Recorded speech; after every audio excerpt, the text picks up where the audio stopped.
Woman in the Yard, a psychological horror mystery film, released in 2025. Runtime 1 hour and 30 minutes. Suitable for family viewing. Now available for streaming. Storyline. Ramona, a widow still haunted by her husband's recent death, lives with her 2 children on a remote farm. One morning, a strange woman appears in the yard and just sits there, silently watching. As days pass, tension in the house thickens, and the silent visitor's presence begins to expose wounds buried deep beneath Ramona's grief. Main theme: when grief becomes a ghost. The film embraces simplicity, a single setting. A small cast yet opens the door to profound reflections on sorrow, loss, and guilt. Through raw performances and restrained, poetic visuals, The Woman in the Yard becomes more of a meditative experience than a traditional horror film. It dives into the psyche instead of chasing cheap scares. Screenplay and dialogue. The screenplay leans heavily toward psychological symbolism rather than a tightly wound dramatic structure. Dialogue is grounded and natural, but occasionally too literal, weakening the mystery essential to this genre. Themes of mourning and guilt are handled almost too transparently at times, reducing their metaphorical impact.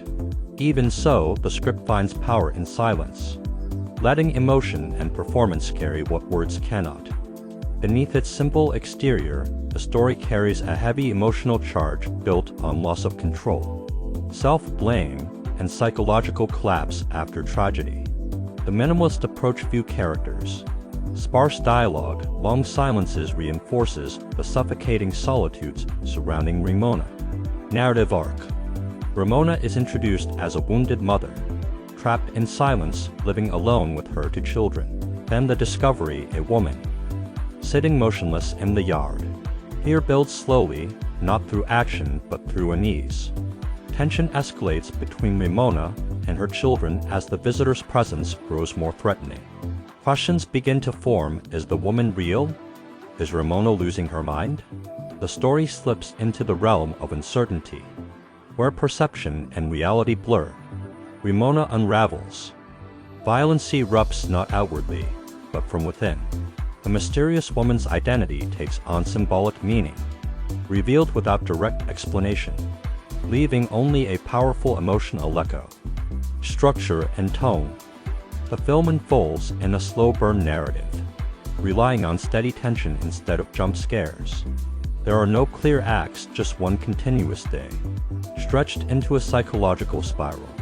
The outside world is entirely absent: no neighbors, no police, no hospitals, amplifying isolation and turning the house itself into a mental landscape.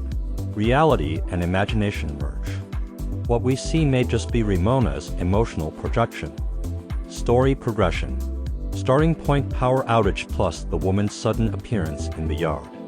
Escalation: Ramona's clashes with her children intensify as fragments of her past surface. Turning point: the woman begins responding not as an intruder, but as a reflection of Ramona herself. Climax: a psychological implosion. Terror transcends into madness or perhaps revelation. Ending: open-ended, emotional rather than explanatory, meant to leave a haunting imprint, not closure. Symbolism. The Woman in the Yard: manifestation of guilt and unspoken and pain, neither killer nor victim, but the physical embodiment of Ramona's torment. The chair: a symbol of stasis, immovable, watchful like guilt that refuses to fade. Black clothing and blood-stained hands: emblems of mourning and death, possibly tied to her husband's fatal accident. The witness that never forgets. The fence represents Ramona's mental walls: isolation, entrapment, and the prison of the self. Daylight horror. The film unfolds almost entirely under bright light, a bold reversal of genre norms. The message: the true horror isn't in the darker, it's within you. Direction, cinematography, and lighting. The director adopts a calm, precise vision, minimizing visual effects to emphasize inner tension. The decision to set the story mostly in daylight is bold and subversive, making fear feel uncomfortably real. Although the pacing falters at times, the visual rhythm and silences create a steady psychological pulse that sustains engagement. Cinematography is rich in detail and texture. Natural lighting contrasts serenity with suffocating dread. Heavy use of reflections and shadows builds the sense that something unseen is always moving beyond the frame. Key visual moments. Ramona's first sighting. A still shot Ramona in the kitchen gazing out the window. Cut to the yard. The woman's it's motionless, perfectly centered. No music, only the sound of wind and insects. The silence is the fear.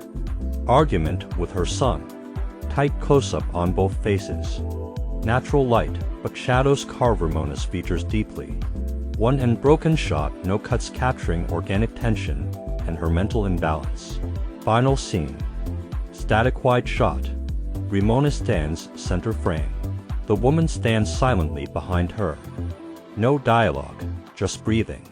We never learn what's real, and that's the point. The horror is mental, not physical.